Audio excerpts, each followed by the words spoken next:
أعوذ بالله من الشيطان الرجيم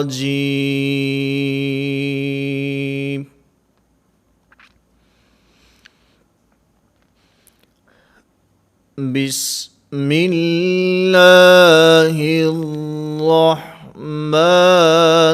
الرحيم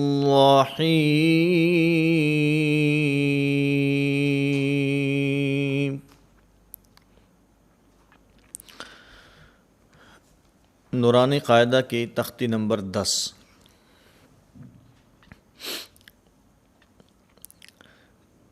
اس تختی میں جزم اور سکون کے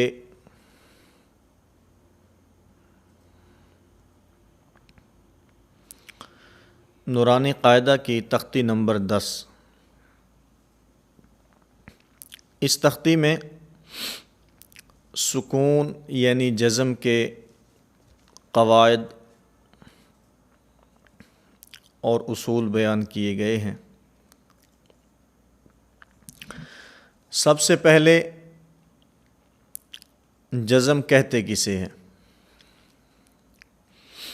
تو اگر آپ قاعدہ میں دیکھیں تو یہ سوال اٹھا کر اس کا جواب دیا گیا ہے۔ جزم کہتے ہیں مڑا ہوا۔ دوسرے الفاظ میں حرف کے اوپر چھوٹا سا دال، حرف کے اوپر چھوٹا سا جو دال بنا ہوتا ہے اس کو جزم کہتے ہیں۔ تو جزم والا جو حرف ہوتا ہے اس حرف کو ساکن کہتے ہیں، اور جو ساکن حرف ہوتا ہے وہ خود بخود نہیں پڑھا جاتا بلکہ اپنے پیچھے والے حرف کی حرکت کے ساتھ پڑھا جاتا ہے۔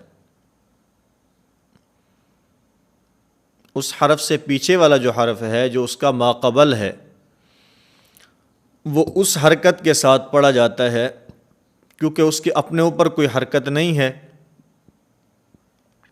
اور جزم اور سکون کی وجہ سے وہ حرف نہیں پڑھا جا سکتا۔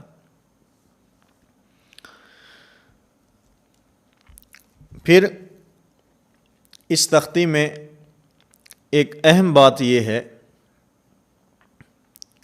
یہ بات میں گزشتہ اسباق کے اندر بھی عرض کر چکا ہوں، اس تختی میں پھر اس کو سمجھ لیں۔ کسی بھی حرف کے مخرج معلوم کرنے کا طریقہ، آپ کسی بھی حرف کا مخرج معلوم کرنا چاہتے ہیں کہ یہ حرف کون سی جگہ سے نکلتا ہے، کون سی جگہ سے ادا ہوتا ہے، تو اس کا طریقہ یہ ہے کہ آپ اس حرف کو ساکن کریں اور اس کے ماقبل آپ حمزہ متحرک لگائیں۔ جب ساکن حرف کے ماقبل اور اس سے پیچھے آپ حمزہ متحرک لگائیں گے، جب اس حرف کو ادا کریں گے جہاں پر وہ آواز ختم ہو یا جہاں پر زبان لگے، یہ اس حرف کا مخرج ہے۔ بعض حروف میں زبان کا تعلق ہوتا ہے، بعض حروف کی ادائیگی میں، بعض حروف کے مخارج میں زبان کا تعلق ہوتا ہے۔ تو جن حروف کی ادائیگی میں زبان کو تعلق ہے اس کے اندر ہم نے دیکھنا ہے کہ جہاں پر زبان لگے، اور وہ حروف جن کی ادائیگی میں زبان کا تعلق نہیں ہوتا اس کے اندر ہم نے آواز کو دیکھنا ہے کہ یہ آواز کہاں پہ ختم ہوئی ہے۔ جہاں پر آواز ختم ہوئی ہے وہی اس حرف کا مخرج ہے۔ مثال کے طور پر میں دونوں کی مثال آپ حضرات کی خدمت میں پیش کرتا ہوں۔ پہلے مثال سمجھ لیں کہ جس حرف کی ادائیگی میں زبان کو تعلق نہیں ہوتا، مثلا عین ہے، حروف حلقی میں سے، کیونکہ حروف حلقی کا تعلق حلق کے ساتھ ہوتا ہے، زبان کے ساتھ تعلق نہیں ہے۔ آئین کو ہم نے ادا کرنا ہے، ہم اس کا مخرج معلوم کرنا چاہتے ہیں، آئین کو ساکن کریں، اس کے ماقبل حمزہ متحرک لگا دیں۔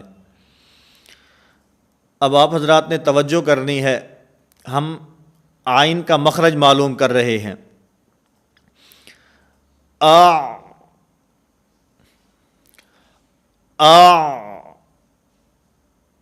اب آپ حضرات اگر اس کے ساتھ مشق کریں، آئین کو ساکن کر کے حمزہ متحرک لگائیں، تو آپ کو محسوس ہوگا کہ آئین کی جو آواز ہے یہ حلق کے درمیان میں ختم ہو رہی ہے۔ دوسرا طریقہ اس کا، آپ اپنی انگلی لیں اور حلق کے درمیان میں رکھ لیں اور پھر آپ آئین کو ادا کریں۔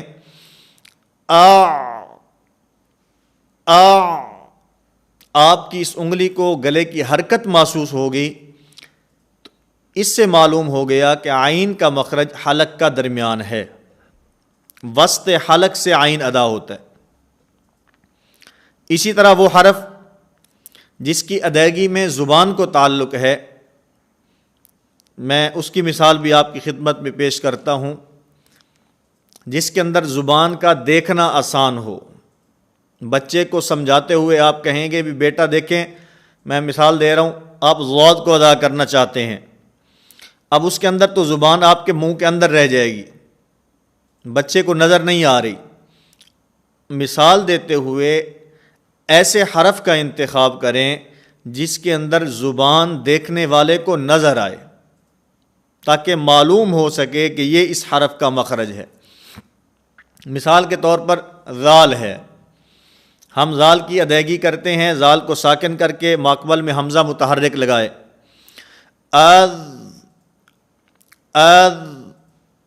اب ہماری زبان سامنے جس کو ہم سمجھا رہے ہیں اس کو نظر آ رہی ہے کہ ذال کی ادائیگی میں زبان سامنے والے دانتوں سے لگ رہی ہے، اس سے معلوم ہوتا ہے کہ ذال کا مخرج یہ ہے۔ تو ایک تو اس تختی میں، کیونکہ اس تختی کے اندر سکون ہے، جزم کی مثالیں ہیں، حرف ساکن اور ماقبل میں حمزہ متحرک ہے، تو اس لیے یہاں پر اس بات کا خاص خیال رکھنا ہے کہ اس کے اندر حروف کے مخارج کی مشق ہو، تاکہ ہمیں پتہ چل سکے کون سا حرف کون سی جگہ سے ادا ہو رہا ہے۔ اور دوسری بات اس تختی کے اندر جو اہم ہے وہ یہ حروف کی صفات معلوم کرنے کا طریقہ۔ تفصیل کا وقت نہیں ہے، میں خلاصتاً آپ کی خدمت میں اس کا طریقہ پیش کر دیتا ہوں، اس کے مطابق آپ حضرات اس کی مشق فرمائیں۔ کسی بھی حرف کی صفات معلوم کرنے کا طریقہ بھی یہی ہے کہ آپ اس حرف کو ساکن کریں اور اس کے ماقبل میں حمزہ متحرک لگائیں۔ اب مخرج کے اندر تو ہم نے دیکھنا تھا کہ جہاں پر آواز ختم ہو یا جہاں پر زبان لگے وہ اس حرف کا مخرج ہے، اور صفات کے اندر ہم نے دیکھنا ہے سانس کا جاری ہونا، سانس کا بند ہو جانا، آواز کا جاری رہنا، آواز کا بند ہو جانا۔ میں حروف کی صفات میں سے پہلی دو صفات کے اوپر بات کر رہا ہوں، ہمس اور جہر، شدت اور رخوت۔ اب اس کے اندر ہمس کے اندر یہ 10 حروف کے اندر پائی جاتی ہے، جن کا مجموعہ فحثہ شخص سکت، یہ 10 حروف ہیں۔ صفت ہمس ان حروف کے اندر پائی جاتی ہے، اور 29 حروف میں سے 10 حرفوں کے اندر صفت ہمس ہے، تو باقی جو 19 حروف ہیں اس کے اندر اس کی ضد اور مقابل صفت جہر پائی جائے گی۔ یہ ہمس اور جہر ایک دوسرے کی ضد ہیں، جس طرح دن ہو سکتا ہے رات نہیں ہو سکتی، رات ہوتی ہے تو دن نہیں ہو سکتا، اسی طرح جن حروف میں ہمس ہے ان میں جہر نہیں ہوگی، جن میں جہر ہے ان کے اندر ہمس نہیں ہوگی۔ اب اس کے اندر ہمس کی جو صفت ہے اس کے اندر سانس کا تعلق ہے۔ اب ہم نے حروف کو ادا کرنا ہے اور صفات کو معلوم کرنا ہے، حرف کو ساکن کریں، ماقبل میں حمزہ متحرک لگائیں۔ میں مثال کے طور پر ہم سانس کو جاری رکھ کے حروف کی مشق کرتے ہیں تاکہ ہمیں پتہ چل سکے کہ ان حروف کے اندر صفت ہمس ادا ہو رہی ہے، سانس اس کے اندر جاری رہے گا۔ جیسے فحثہ شخص سکت، پہلا حرف فا ہے، آپ فا کو ادا کریں اور سانس کا جاری ہونا، اپنے منہ کے سامنے ہاتھ رکھ لیں، اف اف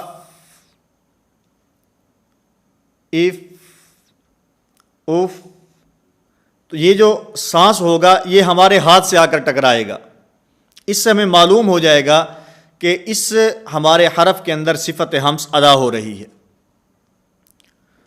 اور وہ حرف جس کے اندر سانس بند ہو جاتا ہے، مثال کے طور پر با ہے، اب با یہ فحثہ شخص سکت، یہ جو مجموعہ ہے ہمس کے حروف کا، ان کے اندر با موجود نہیں ہے۔ اس کے اندر ایک اور اصول درمیان میں بات آئی ہے تو یہ سمجھ لیں، ہمیں معلوم کیسے ہوگا کون سے حرف میں کون سی صفت پائی جاتی ہے، کون سے حرف میں ہمس ہے، کون سے حروف کے اندر جہر والی صفت ہے، کون سے حروف میں شدت پائی جاتی ہے، کون سے حروف ایسے ہیں جن کے اندر رخوت ہے۔ تو اس کے لیے حضرات قراء نے جو 10 صفات لازمہ متضادہ ہیں، ہمس، جہر، شدت، رخوت، توسط، استعلاء، استفال، اطباق، انفتاح، اطلاق اور اسمات، یہ جو 10 صفات ہیں ان کو صفات لازمہ متضادہ کہا جاتا ہے۔ ان میں سے 5 صفات کی اگر گنتی میں لائیں تو ان میں ایک صفت ہے توسط۔ یہ جو صفت توسط ہے اس کے اندر کچھ شدت پائی جاتی ہے، کچھ رخوت پائی جاتی ہے، تو یہ ان دونوں کے بین ہے، درمیان میں ہے، اس لیے توسط کو مستقل صفت شمار نہیں کیا جاتا۔ تو اس لیے کہیں آپ حضرات کے ذہن میں یہ سوال نہ آ جائے کہ گنتی کے اندر تو 11 ہیں اور بتا رہے ہیں کہ یہ 10 ہیں، اس لیے کہ یہ کہا ایسے جاتا ہے کہ یہ 10 صفات لازمہ متضادہ ہیں کیونکہ صفت توسط کو مستقل صفت شمار نہیں کیا گیا۔ تو ان 10 صفات لازمہ متضادہ کے 5 جوڑے ہیں، ہر جوڑے میں 2 صفتیں ہیں، ہمس اور جہر کا جوڑا، شدت، رخوت، توسط کا جوڑا، استعلاء اور استفال کا جوڑا، اطباق اور انفتاح کا جوڑا، اطلاق اور اسمات کا جوڑا۔ ان 5 صفات لازمہ متضادہ کے جو 5 جوڑے ہیں، ہر جوڑے میں 2 صفتیں ہیں، ان 2 صفتوں میں سے ایک صفت کا مجموعہ بیان کر دیا گیا کہ ان حروف کے اندر یہ صفت پائی جاتی ہے۔ اس کے علاوہ جو باقی حروف ہیں ان کے اندر اس کی ضد اور مقابل دوسری صفت پائی جاتی ہے۔ مثال کے طور پر صفت ہمس 10 حروف میں پائی جاتی ہے جن کا مجموعہ فحثہ شخص سکت۔ اب اس کے علاوہ حروف تہجی میں سے جو باقی 19 حروف ہیں ان کے اندر صفت جہر پائی جائے گی۔ اسی طرح دوسرا جو جوڑا ہے اس کے اندر 3 صفتیں ہیں، شمار 2 ہوتی ہیں، شدت، رخوت اور توسط۔ شدت یہ 8 حروف میں پائی جاتی ہے، آجیدو کا قطبتا، اور توسط 5 حروف میں پائی جاتی ہے، لن عمر۔ 8 اور 5 13 حروف میں یہ 2 صفات ہیں۔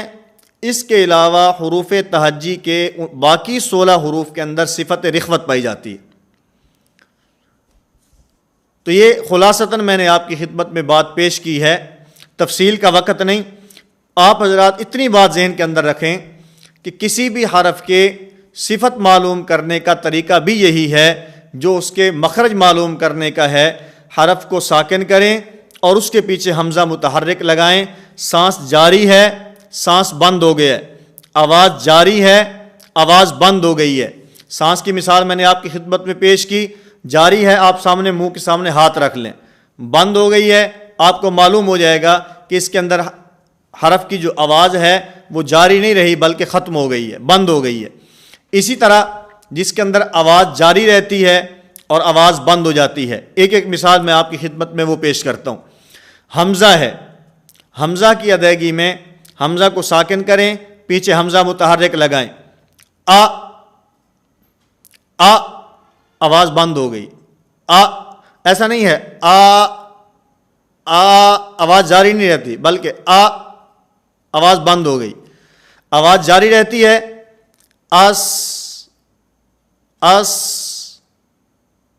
اب جس کے اندر آواز بند ہو رہی ہے، شدت کے جو 8 حروف ہیں، آجی دو کا قطب تھا، اس میں سے ایک حمزہ کی مثال میں نے آپ کی خدمت میں پیش کی، اور جس کے اندر آواز جاری رہتی ہے رخوت کے حروف میں سے جیسے کہ سین ہے۔ اب لن عمر 5 حروف میں توسط، آجدو کا قطبتا 8 حروف میں شدت، اس کے علاوہ 16 حروف میں سے سین کی مثال میں نے آپ کی خدمت میں پیش کی کہ اس کے اندر آواز جاری رہتی ہے۔ تو اس طرح اس تختی کے اندر اس بات کا بھی خیال رکھنا ہے، مخرج معلوم کرنے کا طریقہ بھی میں نے آپ کی خدمت میں عرض کر دیا، اور اسی طرح کسی بھی حرف کی صفت معلوم کرنے کا طریقہ بھی میں نے آپ کی خدمت میں عرض کیا ہے۔ تفصیلاً جو تجوید کی کتابیں ہیں، قرات کی کتابیں ہیں، اس کے اندر تفصیل موجود ہے۔ اگر کوئی احباب ایسے ہیں کہ جن کو تفصیل معلوم کرنی ہے تو وہ تفصیل بڑی کتابوں کے اندر دیکھ سکتے ہیں۔ اسی طرح اس تختی کے اندر جو قلقلہ کے حروف ہیں، حروف قلقلہ، یہ 5 حروف ہیں، قطب جدن، ان کا مجموعہ ہے قاف، طا، با، جیم اور دال۔ اس کے اندر قلقلہ کی مشق کرنی ہے، اور قلقلہ کے متعلق یہ بات ذہن میں رکھیں کہ قلقلہ ادا کرنے کی ضرورت نہیں پڑتی، قلقلہ خود بخود ادا ہو جاتا ہے۔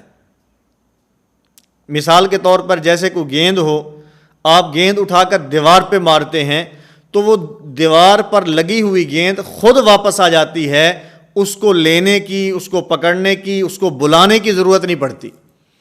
اسی طرح جب آپ کسی حرف کو ادا کرتے ہیں، زبان اس حرف کے مخرج پر لگ کر واپس اپنی جگہ پر آتی ہے، اس بنیاد پر اس کے ساتھ قلقلہ بھی ادا ہو جاتا ہے۔ تو قلقلہ ادا کرنا اتنا مشکل نہیں ہے جتنا قلقلہ کے حروف کے علاوہ باقی حروف کو قلقلہ سے بچانا مشکل ہے۔ یعنی قلقلہ کی ادائیگی مشکل نہیں ہے۔ عام حالات میں ہم بیٹھے ہیں تو ہم اردو کے اندر بھی اس کے ہم مثالیں دیتے ہیں، اب، جب، کب، اب، جب، کب، خود بخود قلقلہ ادا ہو رہا ہے۔ اور بسا اوقات اس میں ہوتا ایسے ہے کہ قلقلہ کی ادائیگی کے اندر غلطی ہو جاتی ہے، کوشش کریں تو اس میں ہونٹ جو ہے وہ سختی کے ساتھ آپس میں لگ جاتے ہیں۔ حالانکہ مخارج کے سبق میں، مخارج کی تختی میں یہ بات عرض کر چکا ہوں کہ باقی ادائیگی میں ہونٹوں کو بھینچنے کی ضرورت نہیں ہے، ہونٹوں کو سختی کے ساتھ آپس میں ملانے کی ضرورت نہیں ہے۔ نارمل انداز میں جیسے ہونٹ ہیں ایسے ان کو، ہونٹوں کو آپس میں ملے ہوئے ہیں، ملے ہوئے ہونٹوں کو، نیچے والے ہونٹ کو نیچے اور اوپر والے ہونٹ کو آپ اوپر لے جائیں، با، منہ کھول دیں، ہونٹ کھول دیں تو با خود بخود ادا ہو جاتی ہے۔ اس میں اس کو با سختی کرنے کی، بھینچنے کی، سخت کرنے کی ضرورت نہیں ہے۔ تو اسی طرح قلقلہ کے اندر بھی، اردو کے اندر بھی ہم اب، جب، کب خود بخود ادا ہو رہے، اور اسی طرح عربی گرامر کے اندر، قرآن کریم کے اندر بھی ہم اس کی ادائیگی کریں تو ادائیگی خود بخود ہو جائے گی، خود بخود ہو جائے گی اگر تھوڑی سی توجہ ہو۔ جیسے سورہ لہب کے اندر ہے، تبت یدا ابی لہب وتب ما اغنی عنہ مالہ وما کسب، خود بخود ادا ہو رہا ہے۔ تو اس لیے یہ دو تین باتیں جو اس تختی کے حوالے سے اہم تھی میں نے آپ کی خدمت میں پیش کی۔ نمبر 1، جزم اور سکون کہتے کسے ہیں، جزم اور سکون والے حرف کو کیا کہا جاتا ہے، اور تیسرا اس کے پڑھنے کا طریقہ کہ وہ خود نہیں پڑھا جاتا بلکہ اس کو ماقبل کی حرکت کے ساتھ ملا کر پڑھا جاتا ہے۔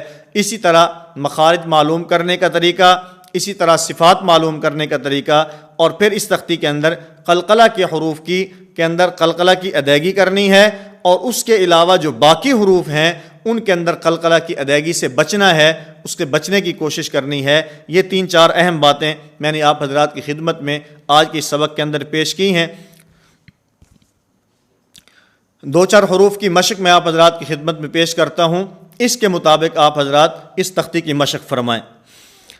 پڑھنے کا وہی طریقہ ہے، ہجا کرتے ہوئے پہلا حرف پھر دوسرا حرف اور پہلے حرف کی حرکت، یا پھر دوسرا طریقہ پہلا حرف اس کی حرکت اور پھر دوسرا حرف۔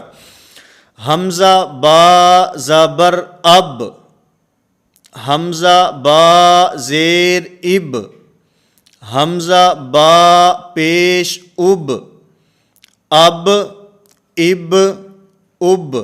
اور اس کے اندر بھی جیسے میں نے گزشتہ اسباق کے اندر یہ بات عرض کی تھی کہ ہجا کرتے ہوئے حرف کا مکمل نام لیں گے، حرف کا پورا نام لیں گے۔ تو اسی طرح آپ حضرات نے کل کے سبق میں آنے تک اس تختی کی مشق کرنی ہے۔